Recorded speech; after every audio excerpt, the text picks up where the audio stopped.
Tom Holland shared an update for the upcoming fourth Spider Man film, which of course sees him return to the webs. 'Cause I've been living life right like I could just die any minute. Going for a ride down the side. Hi everyone, my name is Jacob Berry. Welcome to the StudioJake vidcast where I talk about all things pop culture. Be sure to like, share, and subscribe, and don't forget to ring that little bell if you're watching on YouTube so you get notifications when I post a new vidcast, and consider becoming a channel member. As Marvel announces a slew of new projects as well as possible castings, the hype train for it really doesn't seem to be as big as it was post Avengers Endgame. However, one film in particular does have fans, including this one, more excited than usual in modern day Disney. It would be that of Spider-Man 4. And what I'm referring to is not Tobey Maguire, who did Spider-Man 1, 2, and 3, or Andrew Garfield, who never got to a third film, tragically. Specifically, Spider-Man. So we had him appear in Civil War, and then, of course, he appeared in Spider-Man Homecoming, Spider-Man Far From Home, and finally, Spider-Man No Way Home. So what would be the fourth Spider-Man film? Well, Tom Holland has given us a couple of hints that I think may signify at least where the movie is going, because we had two competing ideas. Apparently, Sony Pictures wanted to do another sort of multiverse adventure because they're really doing big things with that in the animated space. However, Disney wanted to return Spider-Man to his roots and have him do more of a street level adventure and possibly even team up with Daredevil. We didn't really know what direction they were going to go, but maybe there's a clue in an interview Tom Holland recently did where he discussed the script. So this is according to piratesandprincesses.net. After the 2021 smash hit Spider-Man No Way Home, which weaved together 2 decades of Spider-Man films, many have wondered what would be next for the friendly neighborhood web-slinger. After Sony's continued attempts at making their own shared universe with Spider-Man adjacent films like Venom, Morbius, Madam Web, and Kraven the Hunter, some wonder if Holland would ever return. Earlier this year, it was reported that Sony and Marvel were at odds regarding the creative direction of the Spider-Man films going forward due to their partnership with the character. Sony wanted another multiverse level adventure, while Marvel wanted a more grounded film. Now it seems that things are coming together, as actor Tom Holland recently did an interview discussing the progress of Spider-Man. He says that he was given an early script and that they hope to give fans something that they want. He said, "We have a creative and a pitch and a draft, which is excellent. It needs work, but the writers are doing a great job, and I read it 3 weeks ago, and it really lit a fire in me. Zendaya and I sat down and read it together, and we at times were like bouncing around the living room. Like, this is a real movie worthy of fans' respect, but there are a few things we need to figure out before we can get that really going. But it's excited, and I'm really, really excited about it. I think that's really important, and I think the creative integrity for something like that is really important. And the studio is on board and supportive and really collaborative, and I've been so blown away by how welcoming they've been into that creative room. But we are working now with the pedal to the metal. We're trying to get it going as soon as possible. Things are looking great, but there's still a lot of moving pieces that need to come together for us to hit the ground running." Hopefully, when we do see him wearing those blue and red tights again, fans will appreciate it. It might be after the whole Avengers Secret Wars event, but only time will tell how things progress. And that's actually true.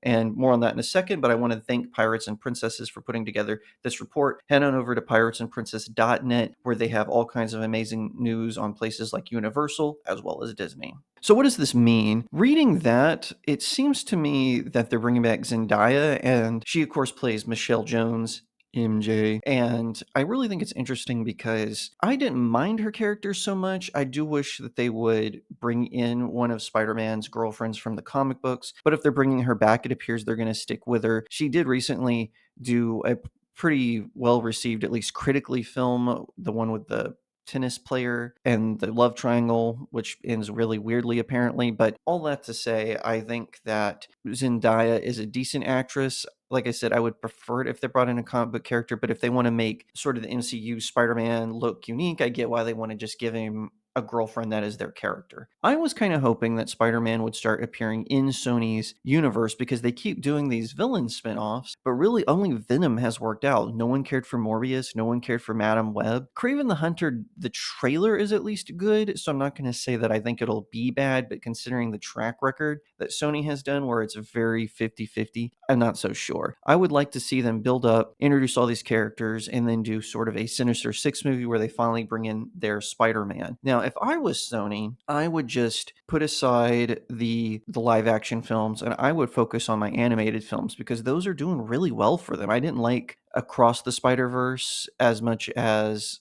I liked Enter the Spider-Verse, but I think that we could see it, still be good for them because that version of Miles Morales at least is better than anyone I've seen outside of the PS4 Spider-Man game. But that's just my own opinion on it. For the MCU movie, I actually for once agree with Marvel Studios, and I believe Kevin Feige has been pushing this idea that Spider-Man needs to have a more grounded film. That makes sense to me. It was already doing like this expansive universe reaching series. Well, the multiverse saga is kind of not going so well, right? I mean, Kang has basically been abandoned as the big villain of the MCU, right? With this in mind, especially with the Avengers coming up, they should just let Spidey be a New York superhero for a while, kind of similar to how he was with Tobey Maguire films and Andrew Garfield films. I was never on the bandwagon that Tom Holland was a terrible Spider-Man. I thought he was a good Spider-Man. I just thought they were trying to Disneyfy him a little bit, kind of like what was my complaint with Shang-Chi and Black Widow. I thought those were decent films, but they were Disney films, not Marvel films. Now, Spider-Man never got to that level where I felt it wasn't a Marvel film at all, but it did seem like, especially since he was connected so much to Tony Stark, he was getting kind of everything handed to him. And the whole point of Spider-Man is that he's struggling. He's not wealthy like Tony Stark. He always has to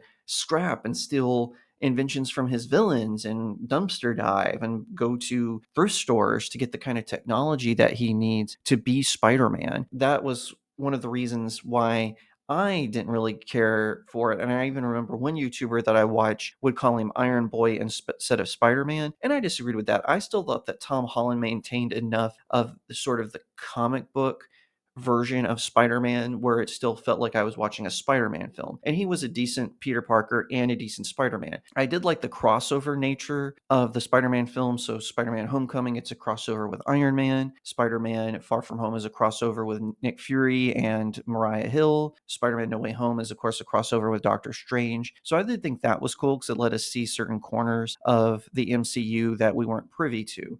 Now, getting back to the fourth Spider-Man film, I honestly think they need to introduce Venom. I've heard a rumor, now remember, this is a rumor, so please take it with a grain of salt, that Venom The Last Dance, there are two sort of post-credit scenes that are floating around. The first one is that the Venom symbiote is going to attach to someone else, and that's going to be the more villain Venom that we're going to see. It could be Matt Gargan, who's actually Scorpion, but he was Venom for a while for some reason. And then for a while they had some gangster guy who bought the Venom symbiote, I think. Like it was stolen and brought to a black market auction. He bought it and he was Venom for a little while. The fans did not like that interpretation of the character. In fact, it ends where the Venom symbiote just drops him and he dies from a fall. So I don't think it would be him. I'm just saying they want to do that because, again, they want to move toward the villains. And maybe that's going to lead up to Spider-Man. I've also heard, though, that the post-credit scene is going to be in the MCU. Spoiler alerts for Spider-Man No Way Home. There's a scene with Tom Hardy's Venom where they're in the MCU and he's drunk listening to stories of the MCU before he gets sent back to his own universe. But a drop of the Venom symbiote gets left behind. Supposedly, the Venom symbiote is going to find the Tom Hardy Eddie Brock of the MCU and is going to merge with him. However, this Eddie Brock is going to be different because it's a variant. I've heard that is possibly the post-credit scene for Venom: The Last Dance. Now, those are just rumors, so take them with a grain of salt. I would prefer to see Spider-Man fight Venom again. Venom is one of my all-time favorite comic book villains and my favorite Spider-Man villain, so I would love to see that happen. Now, I don't know if that's going to happen for sure because I've reported on rumors before, and I just like doing them because they're fun to talk about, but could be true, they could not be. Personally, I think it is going to end more in the Sony way where the Venom symbiote just attaches to someone else and that person isn't as good as Eddie Brock, and it's going to lead into a Sinister Six film. We'll have to wait and see ultimately, but I do hope that whatever direction they go, the Spider-Man films will bring it all back together.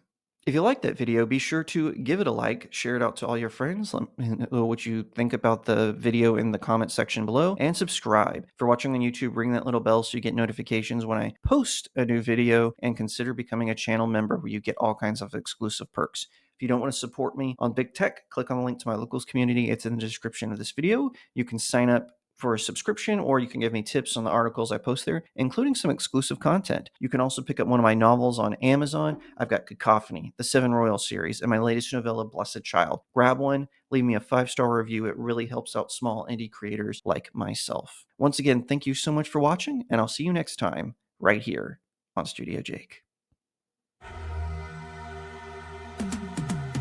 'Cause I've been living life right like I